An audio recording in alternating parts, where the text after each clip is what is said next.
dried our tears, and we have found a self-parking spot on the very northwest corner of the UW campus. And so we're going to start our tour from here. There's an audio guided tour, and we're old and parents. See, our shirts prove it. So we're going to go do the audio guided tour. So it starts with the George Washington statue. So that's where this is going to start. Yeah, I was just looking backwards because angle the camera a little bit so you can see those totems. You see them up there? There. They're pretty cool. They're kind of hidden in the trees, but I thought that was a cool little, hidden This is kind of a 360 of where we're at right now. This building behind us is a museum of some sort, which I believe is built by Bill Gates. Ethan and I looked that up last time we were here. There's lots of Bill Gates and Melinda Gates influence up here in the northwest Seattle. So, yeah, we're heading that way towards the George Washington statue. Here's another view of those totems. Just kind of hidden up here in the trees. How cool is that? Pacific Northwest. It's all about their totems. I don't really know about the actual Native American history of the area, and which tribe it was, or which culture it was, but I guess we're going to find out today, hopefully. All right, first stop, the George Washington statue. There's the man, the myth, the legend, George. And this is the entrance to campus. This is Denny Hall, they just told us over here, which is a huge concert auditorium theater setting. And look off in the distance. What's that all the way over there? That is the Space Needle, which you can totally see from here on campus. That's pretty cool. This is the very western border of campus. Ethan's dorm is like that way. And so we're going to go from here to Red Square. With the George Washington statue behind us, we turn around, and this is heading into the central square of campus called Red Square, and that's the Palazzo Library. I'm not even sure if that's even close to right, but it's something like that, and that's where the Harry Potter library is. We're going to go up on top. So here in Red Square, that over there is one of the main libraries that apparently is open 24/7, 6 days a week. Or is it 3 or 4 stories? So it's kind of where the students go to kind of grind it out. I'm not sure what these twin towers are. This right here is one of the largest lecture halls on campus, something like 400 to 500 students in the big classes. This is the broken obelisk statue, which can mean whatever you want it to mean. And this is the Suzzallo Library, is the correct name for it, and that's where we're heading next to see if we can get into the Harry Potter room. This, I think they told us, is where the undergraduate dean's office is, but very old building with old trees in front of it, and spires, and it almost looks castle-like, very Hogwarts-like. But now we're going into Suzzallo. I guess you know you're in Seattle when you walk into the oldest building, and one of the oldest buildings on campus, and the soul of the university, and what are you on? Starbucks. This is Suzzallo Reading Room, otherwise known as the Harry Potter Reading Room at the University of Washington. Check this out. Oh, so cool.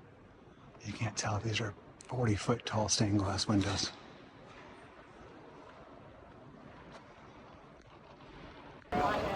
Alright, so we're just leaving the Suzzallo Library, turning to the right, and this is called the Mount Rainier Vista. Do you see it? Zoom way in. See above the top of the fountain out there is the peak of Mount Rainier. There's a little bit of clouds on the bottom of it, but you can see the peak.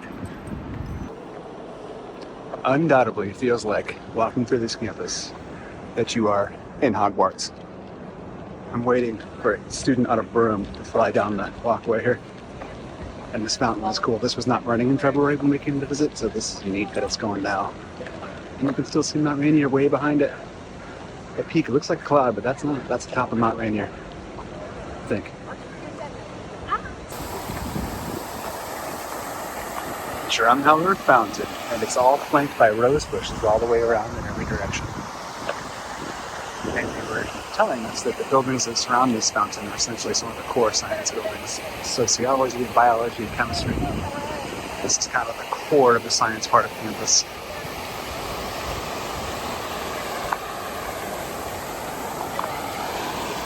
We're heading this way down to the Mount Rainier Vista.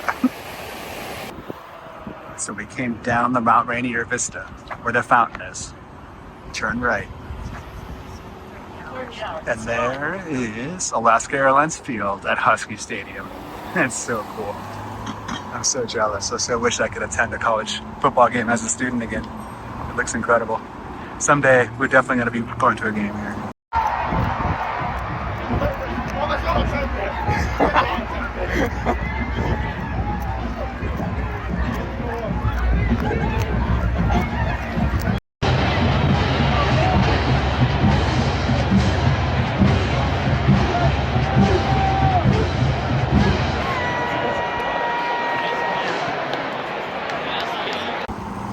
And then if you keep turning right this way, this is the UW Medical Center, which is the #1 hospital in the state of Washington, and the University of Washington Medical School is right across the street here. So that was a great little detour all the way down here. These guys are playing ultimate frisbee up there, intramural ultimate frisbee it looks like. And we're going back up towards that fountain and back up to the central portion of campus here. So we cut off our tour a little bit and found this little gem right here. And these are, I think, known as the Sylvan Towers. And there's 4 different properties that are embodied by each tower. And it's tradition at University of Washington that all the students pick which tower they're going to touch. And they're about to do a ceremony where they come through and touch one of the 4 towers. It's something like faith, loyalty, efficiency. There's another one as well. It'd be a better story if I knew it, but I'll put it on the screen. And they can only touch one tower.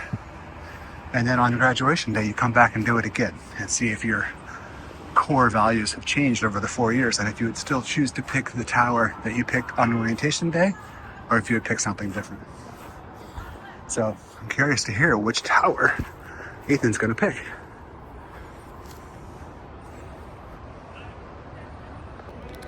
We found the 4 pillars. Just wondering which pillar Ethan is going to choose.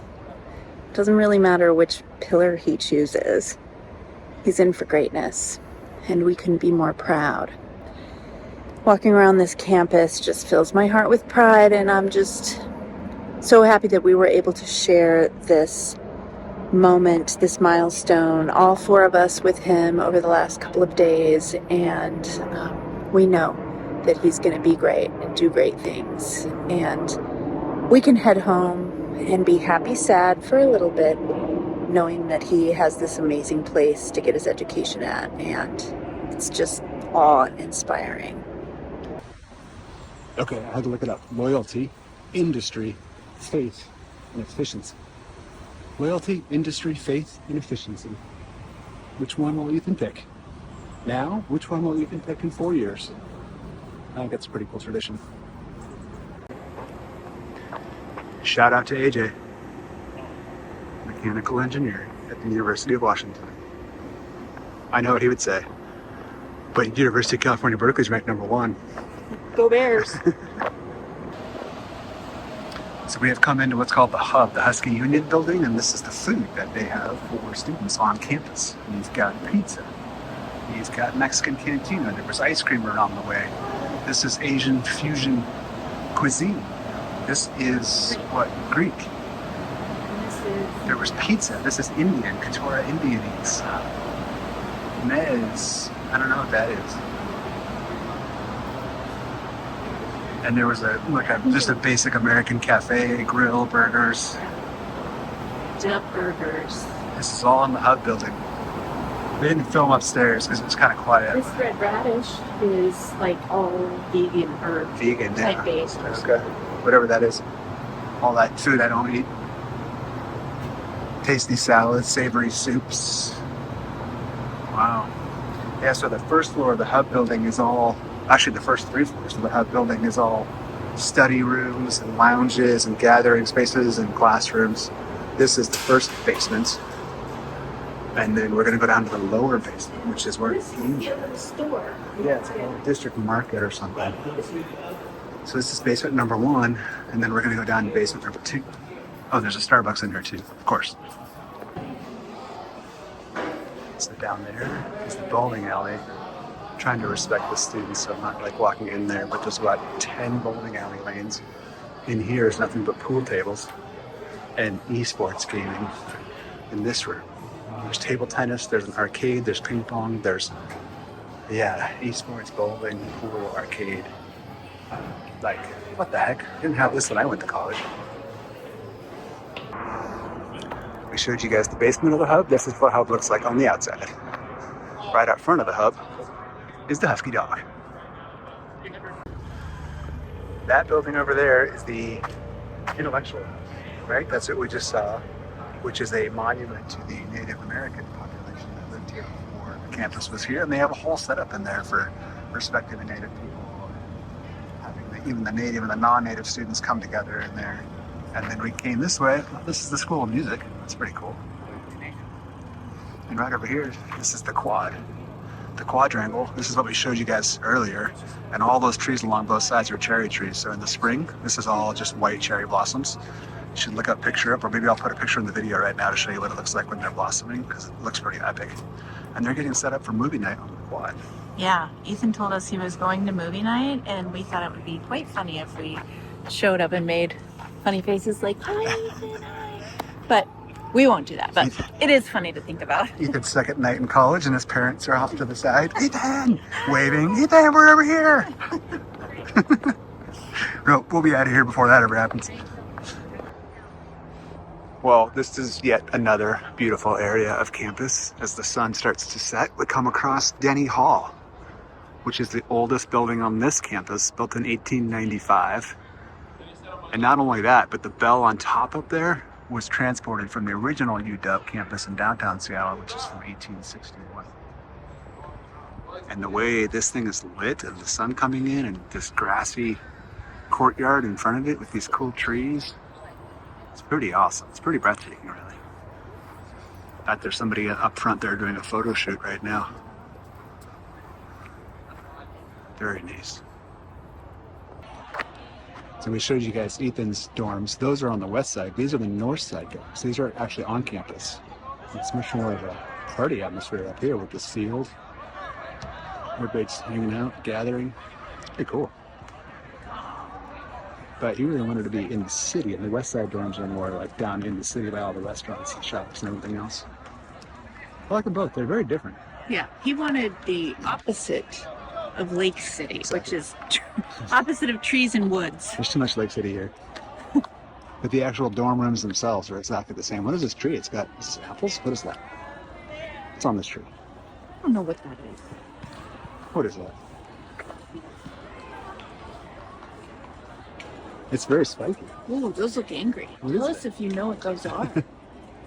Steph, cool. if you're watching, we want to know what those are. Pretty neat. All right, we're heading back to the car. Our tour is concluded, just about. Campus tour complete. Back to the car. So awesome. I feel like now when we talk to Ethan and he tells us stuff, assuming he does, which is an assumption, Big.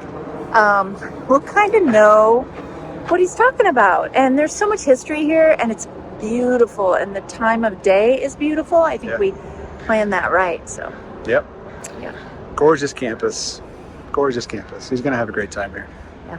So. All right. Dubs up. Thanks for coming along for our tour. We're heading back to our place and getting some dinner, and then we're wheels up tomorrow morning early to make the journey back to Colorado.